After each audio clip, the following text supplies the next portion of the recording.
అందరికీ praise lord. దేవుని యొక్క మహాకృపను బట్టి మనమందరం ఎంతగానో దాచి కాచి కాపాడబడిన రీతిని బట్టి దేవునికి స్తోత్రం చెల్లిస్తున్నాను. సమయంలో మనము దేవుని నామాన్ని గణపరుచుకుందామండి. ఆయన నామాన్ని మహిమపరుచుకుందాము.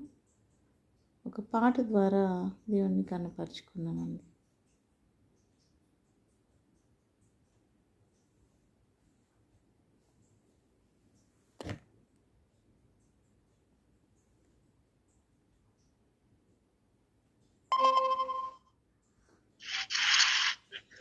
నీ శక్తి కార్యముల్ తలచి హృదయము పొంగేనయా. నీ శక్తి కార్యముల్ తలచి హృదయము పొంగేనయా. మంచివాడా మంచి చేయువాడా స్తోత్రము స్తోత్రమయా. మంచివాడా మంచి చేయువాడా స్తోత్రము స్తోత్రమయా. మంచివాడా మహోన్నతుడా ఆరాధనా ఆరాధనా. మంచివాడా మహోన్నతుడా ఆరాధనా ఆరాధనా. నీ శక్తి కార్యముల్ తలచి హృదయము పొంగేనయా. మంచివాడా మంచి చేయువాడా స్తోత్రము స్తోత్రమయా. మంచివాడా మంచి చేయువాడా స్తోత్రము స్తోత్రమయా. ప్రియుడా నీ ప్రేమ పాదముల్ చేరితి నెమ్మది నెమ్మదియే. ప్రియుడా నీ ప్రేమ పాదముల్ చేరితి నెమ్మది నెమ్మదియే. ఆసక్తితో నిన్ను పాడి స్తుతించేద ఆనందానందమే.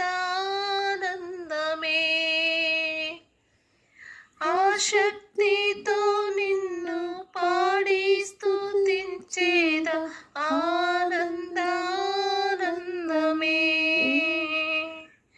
అద్భుతమే ఆశ్చర్యమే ఆరాధనా ఆరాధనా.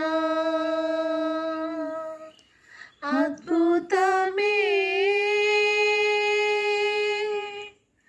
ఆశ్చర్యమే ఆరాధనా ఆరాధనా. బలి అయిన గొర్రెగా పాపమంతటిని మోసి తెచ్చితివే. బలి అయిన గొర్రెగా పాపమంతటిని మోసి తెచ్చితివే. పరిశుద్ధ రక్తము నా కొరకేనయ్యా, నాకెంత భాగ్యమయ్యా. పరిశుద్ధ రక్తము నా కొరకేనయ్యా, నా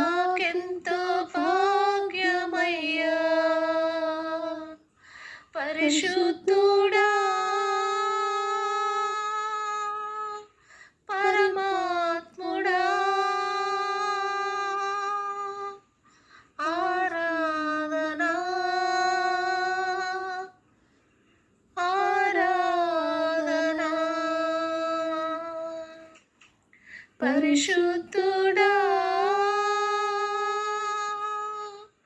పరమాత్ముడా ఆరాధనా ఆరాధనా ఎన్నెన్నో ఇక్కట్లు బ్రతుకులో వచ్చిన నేను విడువానయ్యా ఎన్నెన్నో ఇక్కట్లు బ్రతుకులో వచ్చిన నేను విడువానయ్యా రక్తము చిందిన సాక్షిగా యుందున్ నిశ్చయం నిశ్చయమే రక్తము చిందిన సాక్షిగా యుందున్ నిశ్చయము నిశ్చయమే రక్షకుడా యేసునాథా ఆరాధనా ఆరాధనా రక్షకుడా యేసునాథా ఆరాధనా ఆరాధనా నీ శక్తి కార్యముల్ తలచి తలచి హృదయము పొంగినయా నీ శక్తి కార్యముల్ తలచి తలచి హృదయము పొంగినయా మంచివాడా మంచి చేయువాడా స్తోత్రము స్తోత్రమయా మంచివాడా మంచి చేయువాడా స్తోత్రము స్తోత్రమయా మంచివాడా మహోన్నతుడా ఆరాధనా ఆరాధనా ఆమేన్. హల్లెలూయా. మహోన్నతుడా, మంచి చేయువాడా, స్తుతులు స్తోత్రములు కృతజ్ఞతాస్తుతులయ్యా. మీ నామాన్ని కనపరుచుకుంటున్నాం, మీ నామాన్ని హెచ్చించుకుంటున్నాం. మా జీవితాల్లో రక్షకునిగా ఇదనైనా నిత్య జీవం అనుగ్రహించుటకు మా నిమిత్తము బలియాగముగా అర్పించబడినటువంటి మా జీవాధిపతి అయిన దేవా, సర్వ సృష్టికర్త అయిన దేవా, ఈ ఆదివార కాల సమయంలో ఉదయకాలము మీ నామాన్ని స్తుతించుకుంటున్నామయ్యా, మీ నామాన్ని హెచ్చించుకుంటున్నామయ్యా. మీ సన్నిధిలో నా తండ్రి ఉన్న పరిపూర్ణ సంతోషము కూడి ఉన్న ప్రతి కుటుంబానికి దయచేయమని ప్రార్థిస్తున్నాను. ప్రతి కుటుంబము మిమ్మల్ని ఎరిగి నా తండ్రి సంపూర్ణులుగా మార్చబడుటకు, మీకు స్తుతి చెల్లించుటకు, మిమ్మల్ని ఆరాధించుటకు నా ప్రభువా మనసారా హృదయపూర్వకంగా పూర్ణ ఆత్మ బలములతోనైనా మీ సన్నిధిలో మమ్మల్ని మేము తగ్గించుకుంటూ మిమ్మల్ని ఆహ్వానించుకుంటూనైనా సమస్తాన్ని మీకు మహిమకరముగా మార్చుకొనవలసిందిగా కోరుతూ యేసన్న శక్తిగల నామంలో అడిగి వేడుకొని పొందినాం తండ్రి. ఆమేన్ ఆమేన్. హల్లెలూయా హల్లెలూయా. అందరు కూడా ప్రైజ్లాడండి. దేవుడు మనందరిని ఎంతగానో ఈ వారం అంతా కూడా కాచి కాపాడినందుకు దేవునికి స్తోత్రం చెల్లిస్తూ సమయంలో కొద్ది నిమిషాలు మన వాక్యం ధ్యానించుకుందామండి.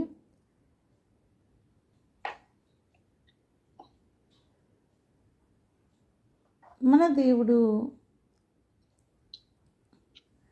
ఆది నుండి ఉన్న దేవుడు, సర్వ సృష్టికర్త అయిన దేవుడు. మన దేవుడు మనం చేస్తున్న కార్యాలు సఫలపరిచే దేవుడండి.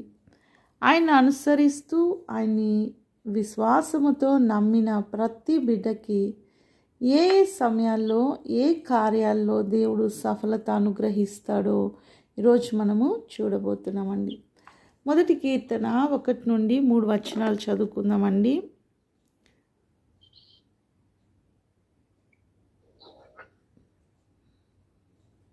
దుష్టుల ఆలోచన చొప్పున నడవక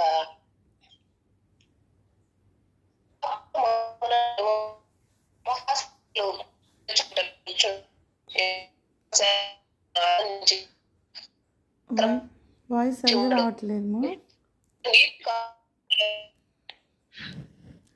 వాయిస్ కట్ అవుతుందిరా.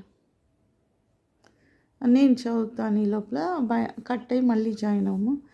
దుష్టుల ఆలోచన చొప్పున నడవక, పాపుల మార్గమున నిలువక, అపహాసకులు కూర్చుండు చోటును కూర్చుండక, యెహోవా ధర్మశాస్త్రమునందు ఆనందించుచు దివారాత్రములు దాన్ని ధ్యానించువాడు ధన్యుడు. ఆమేన్, హల్లెలూయా. అయితే ఎవరైతే ధర్మశాస్త్రాన్ని అంటే మన పరిశుద్ధ గ్రంథాన్ని ఆనందిస్తూ దివారాత్రములు దాన్ని ధ్యానిస్తూ దాని యందు ఆనందిస్తూ ధ్యానిస్తున్న వారు ధన్యులుగా ఉన్నారండి. వారు ఎలా ఉండాలి? దుష్టుల ఆలోచన చొప్పున వారు ఉండకూడదు, పాపులు వెళ్ళే మార్గంలో వాళ్ళు నిలవకూడదు, అపహాసకులు కూర్చున్న చోట్లు వాళ్ళు కూర్చోకూడదండి. ఎందుకు అంటే లోకము అన్నది ఈ విషయాల్లోనే పడిపోయి ఉన్నది. లోకం పడిపోయిన స్థితిలో ఉన్న దానితో మనం ఏకీభవించకూడదు, మనం దాన్ని అనుసరించకూడదు. ఎప్పుడైతే ఆయన వాక్యమందు మనకు ఆనందం ఉంటుందో, ఆయన వాక్యముతో నడవాలని, ఆయన వాక్యాన్ని నిత్యము ధ్యానించాలన్న మనసు మనకు ఉంటున్నట్లయితే ఈ మాట రాయబడిందండి. 3వ వచనము, కీర్తన 1:3. అతడు నీటి కాలువల యోరను నాటబడినదై ఆకు వాడక తన కాలమందు ఫలమిచ్చు చెట్టు వలె నుండును. అతడు చేయునుదంతయు సఫలమగును. ఆమేన్, హల్లెలూయా. అతడు చేయనదంతయు సఫలమగునండి. ఎప్పుడు అంటే దేవుని వాక్యము యందు ఆనందిస్తూ దివారాత్రములు దాన్ని ధ్యానిస్తున్నప్పుడు మాత్రమే మనము చేయనదంతా కూడా సఫలపరిచే దేవుడు. అయితే వారు ఎలా ఉంటారు? నీటి కాలువల యోరన నాటబడిన వారిగా ఉంటారండి. వారు ఎలా ఉంటారు అంటే ఆకు వాడక ఏ కాలంలో కూడా ఎండిపోయే చెట్టులాగా ఉండరండి. ఏ కాలం, అది కరువు దినాలైనా, అది ఎంతో క్షామం ఉన్నా సరే, ఎంతో కష్టకాలమైన శ్రమకాలమైన ఏ స్థితిలో ఉన్నా సరే దేవుడు నీటి కాలువన వారిని నాటి ఉండడం ద్వారా ఎంతో సఫలత వారి జీవితాల్లో ఉంటుంది. అయితే ఏ సమయాల్లో మన దేవుడు సఫలపరుస్తాడు, దేవుడు వేటిని మన జీవితాల్లో సఫలపరుస్తాడని మనం చూస్తున్నట్లయితే ఆదికాండం 24:40 వచనం చూద్దామండి. ఆదికాండము 24:40 వచనము. అతడు ఎవని సన్నిధిలో నేను జీవించుచున్నానో ఆ యెహోవా నీతో కూడా తన దూతను పంపి నీ ప్రయాణము సఫలము చేయును గనుక నీవు నా వంశస్థులలో నా తండ్రి ఇంట నుండి నా కుమారునికి భార్యను తీసుకుని వచ్చేది. ఇక్కడ అబ్రహాము గారు చెప్తున్న మాటలు, తన యొద్ద పని చేస్తున్నటువంటి దాసునికి చెప్తున్న మాటలు. ఏం చెప్తున్నాడు? నీ ప్రయాణంని సఫలము చేయు దేవుడు. అంటే మన ప్రయాణాలని సఫలపరుస్తాడండి దేవుడు. మన ప్రయాణము సఫలపరచకపోతే ఎన్నటికీ మన గమ్యాన్ని మనం చేరుకోలేమండి. ఎలాంటి ప్రమాదం వస్తుందో మనకు తెలీదు. అనేక మంది వారి గమ్యాలు చేరలేదండి. తక్కువ ఎక్కువ దూరమైన ఏ దూరమైనా సరే దేవుడు మన ప్రయాణమును సఫలపరచాలి. ఈ మాట వింటూ ఉంటుండగా, ఈ మాట మన చెవిలోకి వెళ్తూ ఉంటుండగా మీ ప్రయాణాల్ని దేవుడు సఫలపరచునుగాక. ఆమేన్. హల్లెలూయా. మీ రాకపోకల యందు, మీ కుటుంబంలో ఉన్న ప్రతి ఒక్కరి యొక్క రాకపోకల యందు దేవదూతలు కంచె వేసి మీ ప్రయాణమును సఫలపరచునుగాక. ఆమేన్. హల్లెలూయా. కాబట్టి హల్లెలూయా. మన రాకపోకల యందు మనం బయట అడుగు గుమ్మంలో నుండి దాటినప్పుడు మళ్ళీ తిరిగి గుమ్మం చేరు వరకు కూడా మన దేవుడు దేవదూతలనిచ్చి మనకు కాపుగా పెట్టకపోతే మన ప్రయాణంలో సఫలత ఉండదండి. కాబట్టి జ్ఞాపకం చేసుకోవాలి. అనుదినము ప్రతి నిమిషము ఇంటి నుండి బయలుదేరక మునుపు దేవునికి అప్పగించుకోవాలండి. మన ప్రయాణాన్ని మన బయటకు అంటే ఈ పక్కనే కదా, దిగగానే వచ్చేస్తుంది, నా గుమ్మం దాటగానే ఎదురెళ్ళే, లేదు ఆ పక్కన ఇల్లే, లేదు కింద షాపే, అది ఏదైనా సరే ప్రతిదీ చూసే దేవుడండి. ఇంట్లోనే మనం మన రూమ్ నుండి బాత్రూమ్ వరకు కూడా వెళ్ళలేము. కొన్నిసార్లు మనకు ఒకవేళ కాలు నొప్పి వచ్చో, లేదు కాలుకి ఏమైనా దెబ్బ తాకో ఏమైనా ఉందనుకోండి, మన ఈ బెడ్ దిగి నడవలేని స్థితిలో కూడా ఉంటామండి. కానీ దేవుని సహాయం అనుకుంటే వేసే ప్రతి అడుగులో మన దేవుడు మనల్ని సఫలపరుస్తాడు. ఆమేన్. హల్లెలూయా. మనము హల్లెలూయా. మన మంచం దిగే ముందు కూడా ప్రార్థించుకోవాలి. దేవా, ఈ దినమంతా కూడా నేను వెళ్ళే ప్రతి చోటికి అడుగడుగున నీ తోడు నాకు దయచేయ్యా, నాకు సఫలత దయచే నా తండ్రి. ఆమేన్. హల్లెలూయా. నా కుటుంబానికి దయచే తండ్రి, నా భర్తకు దయచేయండి, నా పిల్లలకు దయచేయండి. మనము ప్రార్థించుకోవాలి. నా భర్త గారిని ప్రార్థన చేస్తే నా భార్యకు దయచేయండి, నా పిల్లలకు దయచేయండి. మనము ప్రార్థించుకోవాలండి. తర్వాతగా ఏం సఫలపరుస్తాడు మన దేవుడు? యెషయా గ్రంథం 26:12 వచనమండి. యెషయా గ్రంథం 26:12.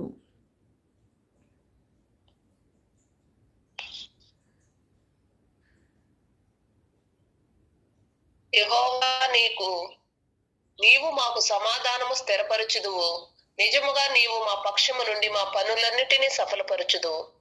ఆమేన్. హల్లెలూయా. హల్లెలూయా. మన దేవుడు మనకు సమాధానాన్ని స్థిరపరిచి మన పనులన్నిటిని కూడా మన పక్షంలో ఉండి ఆయన సఫలపరుస్తాడంటండి. చెప్దామండి, నా దేవుడు నా పక్షంలో, నా కుటుంబ పక్షంలో ఉండి, నా దేవుడు నా పట్ల నా కుటుంబ పక్షములో ఉండి మా పనులన్నిటిలో సఫలపరిచే దేవుడు. మా పనులన్నిటిలో సఫలపరిచే దేవుడు. ఆమేన్. హల్లెలూయా. ఆమేన్. హల్లెలూయా. అవునండి, దేవుడు మన పనుల్ని సఫలపరచకపోతే ఒక్క పని కూడా ముందుకు వెళ్ళలేమండి, ఒక్క పని కూడా మనం చేయలేము. అందుకే ఒక మాట రాయబడి ఉన్నది, ఏంటి అంటే, యెహోవా ఇల్లు కట్టించని ఎడల కట్టువారి యొక్క ప్రయాసము వ్యర్థమే. ఇప్పుడు మనకు ఒక లాజిక్ ఉందండి. పునాది బాగా వేస్తే ఆ ఇల్లు బాగా స్ట్రాంగ్గా ఉంటుంది. పునాది ఇసుక మీద లేదా తక్కువ పునాదితో మనం ఇంటిని నిర్మిస్తే ఆ ఇంటికి ఉండదు, ఆ ఇల్లు త్వరగా కూలిపోతుంది అని. కానీ దేవునికి మనము ప్రార్థించకుండా, దేవుని పైన విశ్వాసం లేకుండా ఎంత గట్టిగా పునాది వేసినా సరే ఆ ఇల్లు వ్యర్థం అంటున్నాడండి దేవుడు. కేవలము ఇల్లు ఉంటే సరిపోదు, ఆ ఇంట్లో నివసిస్తున్నటువంటి ఆ కుటుంబము నెమ్మదిగా ఉండాలి. కుటుంబపు పునాదులు దేవునితో కట్టబడాలి. ఆమేన్. హల్లెలూయా. కాబట్టి ఇల్లు ముఖ్యం కాదు కానివ్వండి, కుటుంబ పునాది మరింత ముఖ్యము. ఆ ఇంటి పునాది ఒకవేళ ఒక 2 తరాలకి ఉపయోగపడిందేమో, కానీ కుటుంబ పునాది చిన్న భిన్నమైతే ఎంతగానో నష్టపోతామండి. మన తరాల్ని నష్టపోతాము, మన కుటుంబ లో ఇష్టమైన వారిని నష్టపోతాం. ఎంతో దారుణంగా ఉంటుంది పరిస్థితి. కానీ దేవుడు మన పక్షంలో ఉన్నప్పుడు అవన్నీ మన పట్ల రాకుండా ఆయన ఎంతగానో మనల్ని కంచె వేసి కాపాడుతున్నాడు అని తెలియచేసుకోవటానికి ఈ మాటలు వింటున్నామండి. ఎందుకు అంటే అనేక గొప్ప కార్యాలు ప్రతి నిమిషము దేవుడు మన కొరకు చేస్తూనే ఉన్నాడు, చేస్తూనే ఉంటాడండి. మనం ప్రేమించామని కాదు కానివ్వండి, ఆయనే మొదట మనల్ని ప్రేమించిన దేవుడు. మనం ఎవరో కూడా ఈ లోకానికి రాక మునిపే మన నిమిత్తము ఆయన మరణించి తిరిగి లేచిన దేవుడు. ఆమేన్, హల్లెలూయా. తర్వాతగా ఏం సఫలపరుస్తాడో చూస్తామండి. 20వ కీర్తన 5వ వచనము. 20వ కీర్తన 5వ వచనము.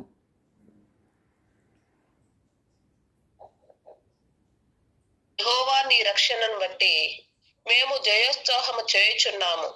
మా దేవుని నామమును బట్టి మా ధ్వజము ఎత్తుచున్నాము. నీ ప్రార్థనలన్నీ యెహోవా సఫలపరచును గాక. ఆమేన్, హల్లెలూయా. మన హల్లెలూయా. ప్రార్థనలు సఫలపరిచే దేవుడండి. మనము ఆయన ఇచ్చిన రక్షణలో ఉత్సాహముతో ఎంతో సంతోషముతో ఉంటున్నప్పుడు మన దేవుని నామాన్ని మనం ఒక ధ్వజములాగా ఎత్తి పట్టుకున్నప్పుడు మన ప్రార్థన సఫలపరచబడుతుంది, మన ప్రార్థన అంగీకరించబడుతుందండి. అంటే యేసయ్య మన ప్రతి ప్రార్థనలో ఆమేనని మనతో పాటు చెప్తున్న దేవుడు. అవును, ఇది వారికి జరుగునుగాక అని మన పక్షంలో మన యేసయ్య చెప్తున్నాడండి. తండ్రితో విజ్ఞాపన చేస్తున్నాడు. కానీ దానికి ముందు యేసయ్య మనకి ఏమి ఇచ్చాడండి? రక్షణ ఆనందం, రక్షణ ఇచ్చాడండి. మన జీవితాలు ఎన్నటికి కూడా దేవుణ్ణి చూడలేని జీవితాలు. ఆయన పేరు కూడా మన నోటితో తలవటానికి అర్హత లేని జీవితాలు. ఎంతో దేవుని ఎదుట చీకటి కలిగిన జీవితాలు, దేవుని సన్నిధిలో ఒక మురికి గుడ్డవలే పాడైపోయిన, మురిగిపోయిన, కుళ్ళిపోయినటువంటి జీవితాలు. కానీ అటువంటి జీవితాన్ని తిరిగి మార్చిన యేసయ్య రక్షణను బట్టి ఈరోజు ఆనందించే హృదయం గలవారిగా మనం ఉన్నామా? ఎంత గొప్ప రక్షణ మనకు అనుగ్రహించాడని మనం ఎరిగి ఉన్నామా అన్నది ప్రాముఖ్యత అండి. దానిలో ఎవరైతే ఎరిగి ఆయన్ని స్తుతిస్తున్నారో, ఘనపరుస్తున్నారో, ఆయన నామాన్ని ఒక ధ్వజములాగా, అంటే ఒక బ్యానర్ అండి. మనం ఎన్నో బ్యానర్స్ పెట్టుకుంటామండి. మన పుట్టినరోజు అన్నప్పుడు హ్యాపీ బర్త్డే అని పెద్ద బ్యానర్తో వెనకాల రాసుకుంటుంటాం. వెడ్డింగ్ అన్నప్పుడు, ఆ మ్యారేజ్ అన్నప్పుడు ఆ పేర్లు రాసి వాళ్ళ యొక్క ఫొటోస్ పెట్టి పెద్ద పెద్ద బ్యానర్స్ పెడతారండి. రోడ్ అంతా కూడా పెట్టేసి ఉంటారు. ఎక్కడి నుండి స్టార్ట్ అవుతారో వాళ్ళ ఇంటి దగ్గర నుండి ఫంక్షన్ హాల్ వరకు కూడా ఎన్నో బ్యానర్స్, పోస్టర్స్ మనం చూస్తుంటాం. కానీ అలాంటివి ఎన్నో మనం భౌతికంగా మనం చూడటానికి ఎన్నో చేస్తున్నాం. కానీ నా హృదయంలో ఒకే ఒక బ్యానర్ ఉండాలి. అది యేసయ్య, జీసస్, JUSUS, జీసస్, JESUS. ఈ పేరు మన హృదయాల్లో ఎట్లా ముద్రించబడిన విధంగా ఒక ధ్వజం వలె అన్నిటికీ, ప్రతి చింతలో, ప్రతి భారంలో, ప్రతి నష్టంలో, ప్రతి అవమానంలో, నిందలో, భయాల్లో, ప్రతి దానికి ఒకటే జ్ఞాపకం రావాలి, నాకు నా యేసయ్య ఉన్నాడు. ఆమేన్, హల్లెలూయా. చెప్దామా అండి? నాకు, నా కుటుంబానికి, నా పిల్లలకి, మా తరాలకి, నాకు, నా కుటుంబానికి, మా పిల్లలకి, మా తరాలకి ప్రతి పరిస్థితిలో నా యేసయ్య ఉన్నాడు. ప్రతి పరిస్థితిలో నా యేసయ్య ఉన్నాడు. ఆయన ఇచ్చిన రక్షణ నాకు ఎంతగానో సంతోషంనిస్తుంది. ఆయన ఇచ్చిన రక్షణ నాకెంతగానో నాకెంతో సంతోషాన్ని ఇస్తుంది. కాబట్టి ఇలాంటి సంతోషముతో ఆయన నామాన్ని మనం ఎత్తిపెట్టినప్పుడంట ఆ ప్రార్థన సఫలపరచబడుతుంది. ఆమేన్, హల్లెలూయా. హల్లెలూయా. ప్రార్థన అంటే మామూలుగా ప్రార్థన చేసుకుంటూ వెళ్ళిపోతూ అందరిలాగే మనం కూడా చేస్తున్నామండి, అందరిలాగే చేస్తున్నాం. కానీ ఎందుకు కొన్ని ప్రార్థనలు ఆలకించబడట్లేదంటే నీ హృదయంలో ఆయన ఇచ్చిన రక్షణను బట్టిన ధ్వజము ఎత్తబడ్డం లేదు.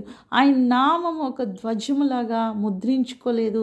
ఆయన నామాన్ని ఒక ధ్వజము లాగా అడ్డు పెట్టుకోవడం లేదు. నెక్స్ట్ వచ్చి ఈ ధ్వజం అన్నది ఒక స్తంభాన్ని కూడా పోల్చొచ్చండి. ఈ స్తంభం ఏం చేస్తుంది, అన్నింటినీ నిలబెడుతుందండి. ఒక రూఫ్ నిలబడాలంటే బీమ్స్ వేస్తారండి, స్తంభాలు పెడతారు, అప్పుడే పైనున్న కప్పు అలా నిలబడటానికి వీలవుతుంది, లేదంటే అది కూలిపోతుంది. అలా మన ప్రతి పరిస్థితిలో మనము కూల్చబడి లేదా కింద పడిపోకుండా ఆయన ఒక ధ్వజం వల్లే ఆయన నామం మనల్ని పైకెత్తుతుంది. ఆమేన్, హల్లెలూయా. కాబట్టి మనము దేవునికి అప్పగించుకొని ఆయన్ని బట్టి మనం సంపూర్ణంగా సంతోషిస్తూ మనం కానీ ప్రార్థిస్తే ప్రార్థన సఫలపరిచే దేవునిగా మన పట్ల మన దేవుడు ఉన్నాడండి. నెహెమ్యా 2:20 చూద్దామండి. నెహెమ్యా 2:20.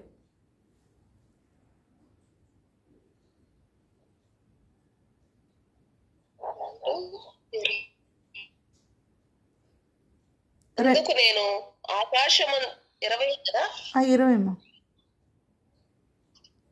2:20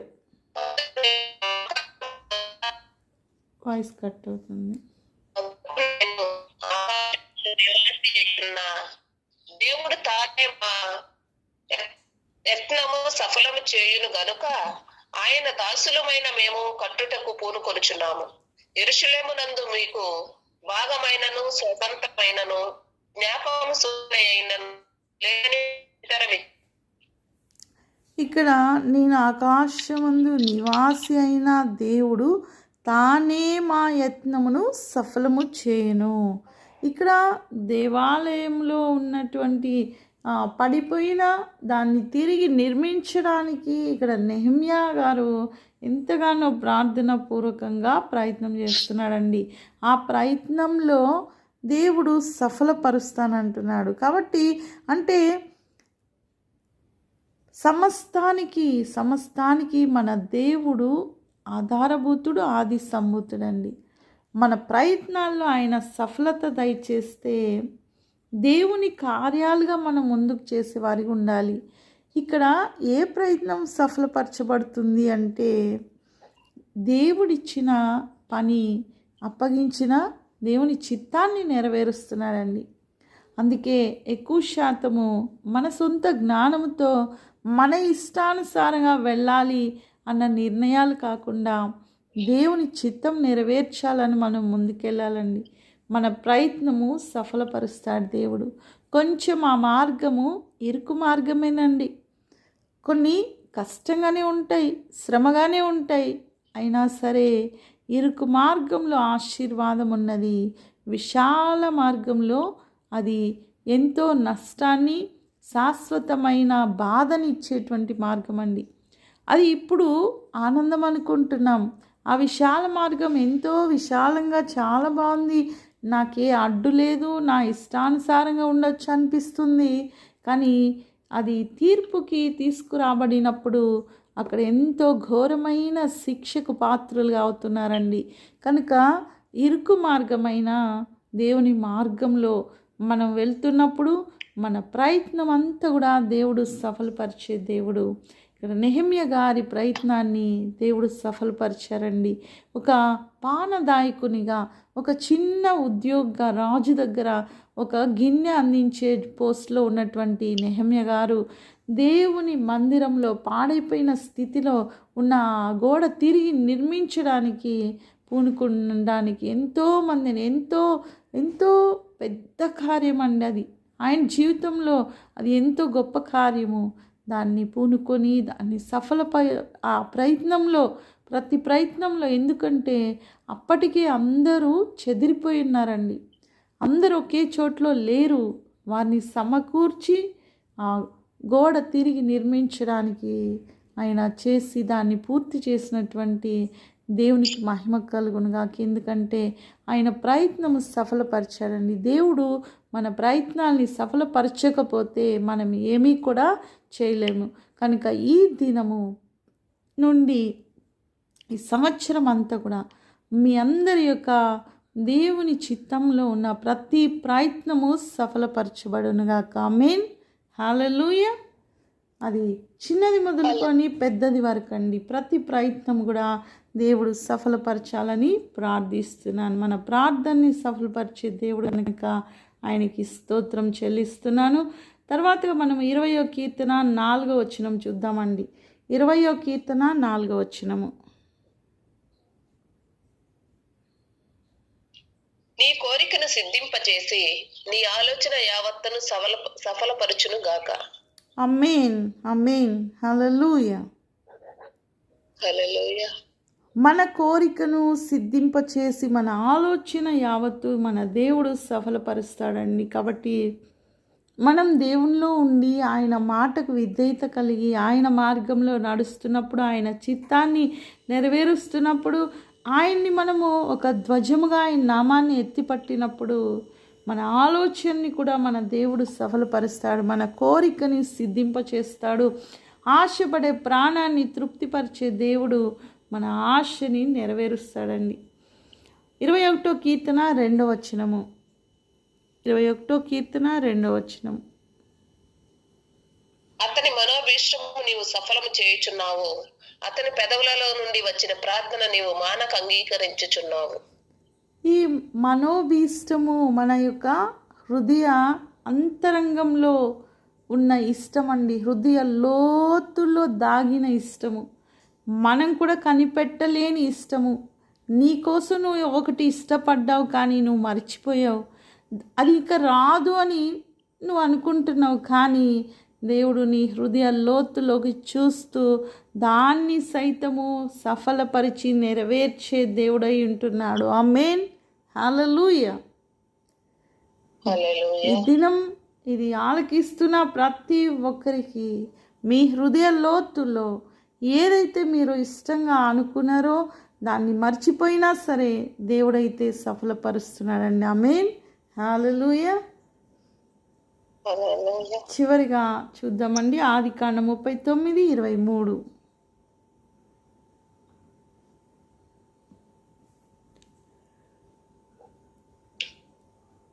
యెహోవా అతనికి తోడయుండెను గనుక ఆ చెరసాల అధిపతి అతని చేతికి అప్పగింపబడిన దేని గూర్చి విచారణ చేయకుండెను.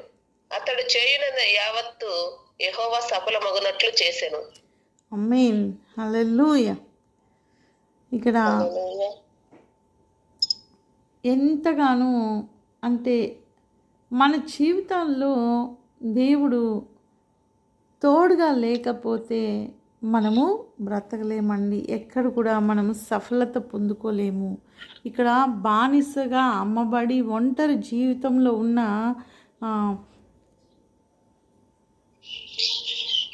జీవితంలో ఉన్నా సరే కూడా దేవుణ్ణి మర్చిపోలేదు. దేవుణ్ణి ఎంతగానో యోసేపు తన జీవితంలో ఆయన ఎంతగానో దేవుణ్ణి కనపరిచాడండి. తన్ని తోడుగా ఉంచుకున్నప్పుడు చెరసాల్లో ఉన్నా సరే అక్కడ అధిపతి అన్నీ అప్పగిస్తున్నాడు. ఆయన్ని చేసే ప్రతి పనిలో దేవుడు సఫలపరుస్తున్నాడు. కనుక అధికారులు కూడా మనకు ఎంతో మన ఇష్టానుసారంగా మనల్ని కష్టపెట్టకుండా ఉండటానికి దేవుడు అనుగ్రహిస్తాడండి. మనం అనుకుంటాం అన్నీ మనల్ని బట్టే, మన ఎదురుగున్న వాళ్ళు మనల్ని బట్టి మారుతున్నారు అనుకుంటామండి. మనల్ని బట్టి విలువిస్తున్నారు, మనల్ని బట్టి ఒక పని జరుగుతుంది అని మనం అనుకుంటాం. కానీ ఎప్పుడు కూడా మనల్ని బట్టి ఏదీ జరగదండి. మనము ప్రతి స్థానంలో జీరోనే. ఎప్పుడైతే మనల్ని మనము జీరోగా ఎంచుకొని మన దేవుని నామాన్ని ధ్వజముగా ముందు పెట్టుకుంటామో అప్పుడే మనం గెలుస్తామండి. అప్పుడే మనము సఫలత పొందుకుంటాం. అప్పుడే మనం అన్నింటినీ మనం పొందుకోగలము. మనమే అన్నిట్లో గ్రేట్ అనుకుంటూ నేనే చేస్తున్నా అనుకుంటే మనల్ని మనం మోసం చేసుకుంటున్నామండి. దేవుని తోడు, దేవుని సహాయం లేకుండా ఏ ఒక్క కార్యము కూడా సఫలత పొందుకోదు. ఒకటి సఫలత రావడం లేదు అంటే దాని వెనకాల దేవుని తోడు మనకు లేదు, లేదా ఆ కార్యం మన జీవితంలో అవసరం లేదని కూడా మనం తెలుసుకోవచ్చండి. రెండు, మనము నమ్మి ఎల్లప్పుడూ మన జీవితాల్లో మన దేవుణ్ణి మాత్రమే, ఆయన నామాన్ని ధ్వజముగా ముందు పెట్టుకునే వారిగా మన జీవితాల్ని సాగించాలని కోరుకుంటూ ప్రార్థన చేసుకుందామండి. అందరూ కూడా ప్రార్థించే సమయంలో మీ హృదయాల్ని ఆయనకు అప్పగించుకొని మనసారా హృదయపూర్వకంగా ఆయన నామాన్ని గణపరుస్తూ ఆయన వైపు చూడటానికి ప్రయత్నిద్దామండి. ఎన్నో గందరగోళాలు, ఎంతో మనకు అయిష్టమైన కార్యాలు ఎన్ని ఉన్నా సరే ప్రార్థనా స్థలానికి వచ్చినప్పుడు, లేదా మీరు ప్రార్థనకి ముందుకు వెళ్ళాలని కూర్చుంటున్నప్పుడు మాత్రము ఏవీ గుర్తు రాకూడదండి. ఆయన్ని ఎంతగా నేను గణపరచాలి, ఆయన్ని ఎంతగా నేను స్తుతించాలన్న మన మనసు పరితపించేంతగా మన హృదయాలు మార్చుకోవాలి. అలా మారుతున్న హృదయంలో నుండి వచ్చే ఆ ప్రార్థన, ఆ విజ్ఞాపన, ఆ స్తుతులు, ఆ స్తోత్ర బలి ఆయనకి ఎంతో ఎంతో ప్రీతికరంగా, ఎంతో ఇష్టపూర్వకంగా, ఒక సువాసనకరమైన ధూపం వలె మన నోటి నుండి వచ్చే ప్రతి మాట జీవపు ఊటలాగా మన హృదయాల్లో దేవుడు జీవ జలాల్ని కుమ్మరిస్తాడండి. ఆయన మన కడుపు అడుగు భాగంలో దాచాడు. ఆయన జీవపు మాటలే మన నోటి వెంట రావాలని ఇష్టపడుతున్న దేవుడు కనుక ఆ జీవపు ఊటని మనం బయటకు, ఆయన సన్నిధిలో బయటకు తీయాలి. మొదట ఎప్పుడైనా ఆయన సన్నిధిలో పెట్టిన తర్వాత మీరు ఎక్కడ నోరు తెరిచినా దాన్ని సఫలపరచడానికి దేవుడు సిద్ధంగా ఉన్నాడండి. ప్రార్థన చేసుకుందామండి. మహోన్నతుడా, మహాకృపా కనికరం కలిగిన దేవా, సర్వోన్నతుడా, సర్వశక్తిమంతుడా, జీవాధిపతి, మీకే స్తుతి స్తుతి స్తుతి స్తోత్రం చెల్లిస్తున్నానయ్యా. మీ నామాన్ని గణపరుస్తున్నాను, మీ నామాన్ని హెచ్చించుకుంటున్నాను. మీ నామానికి స్తుతులు, స్తోత్రములు, కృతజ్ఞతలయ్యా. అవునయ్యా, మీ సన్నిధికి మేము వచ్చినప్పుడు మిగిలిన ఏది కూడా మేము ఆలోచించేవారిగా కాదు నా తండ్రి. మీ నామాన్ని మాత్రమే జ్ఞాపకం చేసుకుంటూ, మీ నామాన్ని ధ్వజముగా పెట్టుకొని, మీ నామాన్ని మా ముందుంచుకొని నాయనా మమ్మల్ని మేము తగ్గించుకుంటూ ప్రతి ఆలోచనని మీ నామములో, అది నా తండ్రి మీ నామము కింద, మీ పాదాల క్రింద ఉంచినైనా మేము మీ వైపు చూసేవారిగా మనసుని మాకు దయచేయమని ప్రార్థిస్తున్నాం. ఏది కూడా మీకు అసాధ్యమైనది లేనే లేదయ్యా. ఇదిగోనైనా నిరంతరము మీ వాక్యాన్ని దివారాత్రములు ధ్యానించువాడు ధన్యుడు అని సెలవిచ్చిన రీతిగా దుష్టుల ఆలోచన చొప్పున నడవకుండా, పాపులున్న మార్గంలో నిలవకుండా నా తండ్రి, అపహాసకులున్న చోటులో కూర్చోకుండా నా తండ్రి, మేము ఎప్పుడైతే మీ వాక్యాన్ని ధ్యానిస్తూ దివారాత్రములు మేము గడుపుతామో, మీరైతే మమ్మల్ని నీటి కాలువల ఓరన నాటబడిన చెట్టులాగా ఉంచుతున్నందుకు వందనాలు, స్తోత్రములయ్యా. మేము చేయనదంతా సఫలపరిచే దేవునిగా ఉంటున్నందుకు వందనాలు, స్తోత్రములయ్యా.